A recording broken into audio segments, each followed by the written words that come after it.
Hello everyone. Today, we're diving into some common mistakes and confusing words in English. These words can often trip us up because they look or sound similar, but have different meanings or uses. Our goal is to clearly understand each form so we can use them confidently and correctly.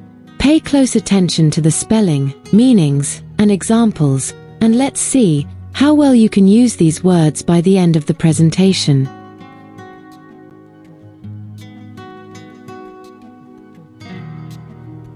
This presentation will help you understand and correctly use commonly confused words in English.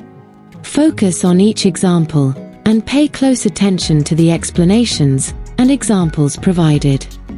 Let's begin.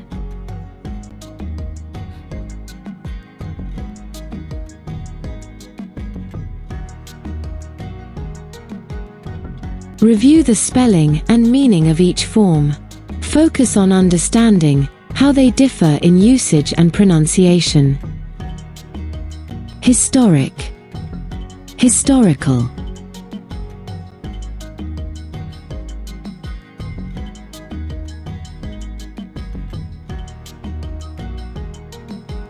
Historic and historical. While they look and sound similar, they have different meanings. Historic refers to something important in history, like a historic speech or a historic event that changed the world. On the other hand, historical simply means related to history, such as a historical novel or a historical document. A common mistake is saying a historical moment when you actually mean a historic moment. So, remember, if something made history, it's historic. If it's just about history, it's historical.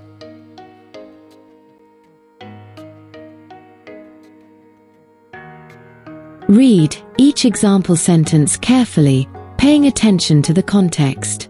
Notice how spelling and pronunciation match the intended meaning in each sentence. The signing of the peace treaty was a historic event.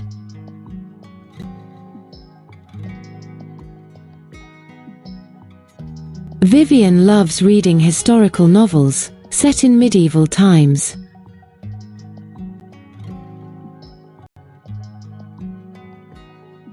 Read the text carefully, identifying where each meaning applies.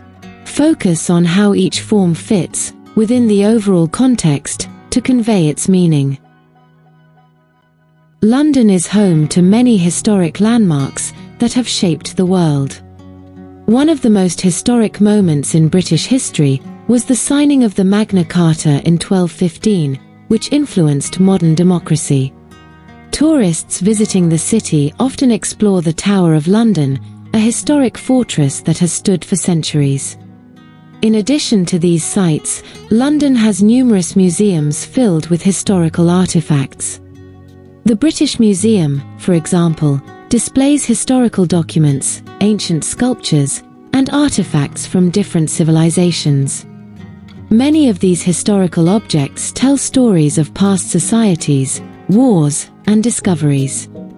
Understanding the difference between historic and historical helps us appreciate the significance of past events and the records that preserve them.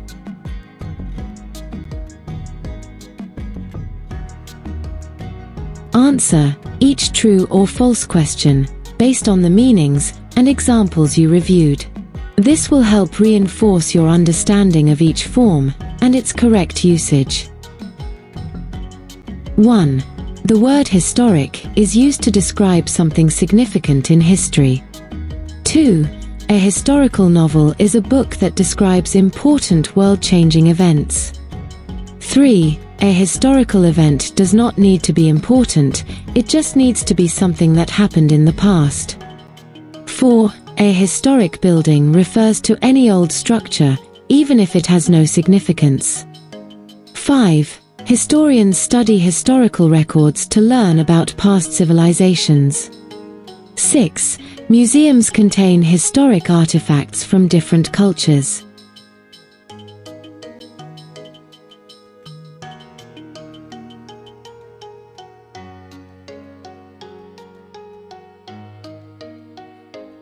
Read the sentences and select the appropriate form based on context. 1. The museum holds thousands of historical manuscripts from the 16th century. 2. Scholars analyze historical data to understand past economic trends. 3. The first human landing on Mars will be a historic achievement. 4. The ancient temple is a historic site visited by millions of tourists. 5. The library has a vast collection of historical letters from World War I. 6. A historic discovery was made in the field of medicine last year.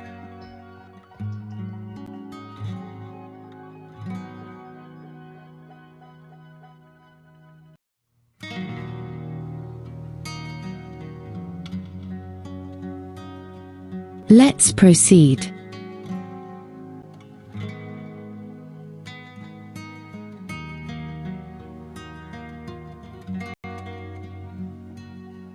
Review the spelling and meaning of each form.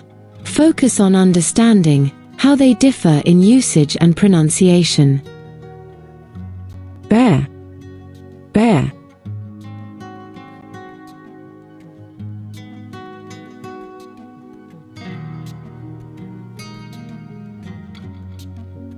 Bear and bear. Although they sound the same, their meanings are quite different. First, let's talk about bear, spelled B-E-A-R. As a verb, bear means to carry, support, or endure something. For example, I can't bear the cold weather anymore. Here, bear means to tolerate or endure. On the other hand, we have bare, spelled berry. Bare is an adjective, and it means uncovered, exposed, or lacking something. For example, the walls were completely bare, with no decorations. In this sentence, bare means empty or without anything on them. So, remember, if you're talking about carrying a burden, enduring pain, or even referring to the animal, use bare. But if you're describing something that is empty, exposed, or uncovered, use bare.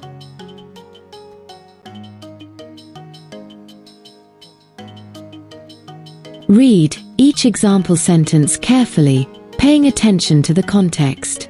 Notice how spelling and pronunciation match the intended meaning in each sentence. The bridge bears the weight of thousands of vehicles every day.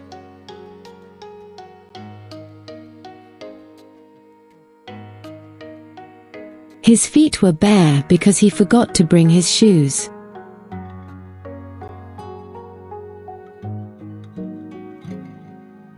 Read the text carefully, identifying where each meaning applies. Focus on how each form fits within the overall context to convey its meaning. Lucy had always dreamed of hiking in the mountains, but she wasn't prepared for the harsh conditions. As she climbed higher, she could barely bear the freezing wind cutting through her thin jacket. After hours of climbing, she reached the summit. The view was breathtaking, but the rocky ground was rough beneath her bare hands. Exhausted, she pushed through, knowing it was worth the effort. On her way down, she found a small cabin. An old man welcomed her inside, offering warmth by the fire. Shivering, she sighed, "I couldn't bear another minute out there." The simple cabin had bare walls, yet it felt warm and comforting. As she sat by the fire, she realized that even in hardship, she had more strength than she thought.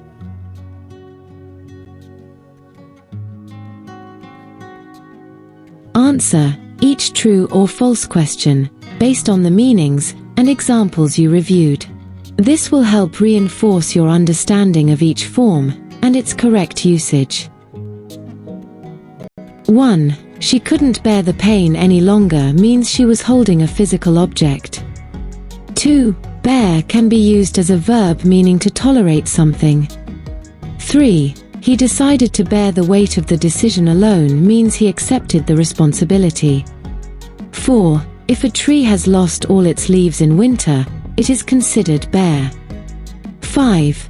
The soldier had to bear his injuries until help arrived means he covered them. 6. If someone walks outside without shoes, their feet are bare.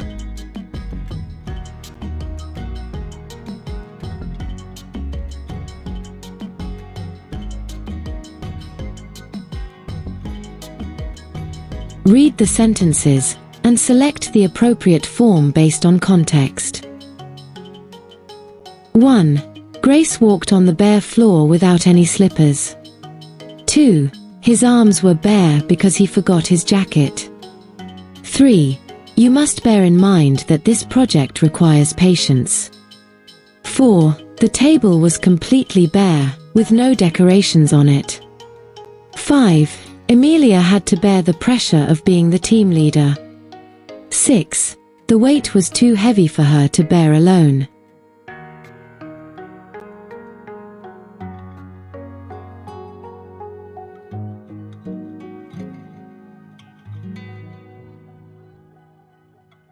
Great job, everyone! Now you've completed the lesson. You've explored meanings, examples, and even tested yourself with true, false, and practice questions. Remember, common mistakes happen, but each one is a chance to improve. Next time, we'll look at another set of confusing words, so keep practicing, and see you then. Thanks for joining, and happy learning!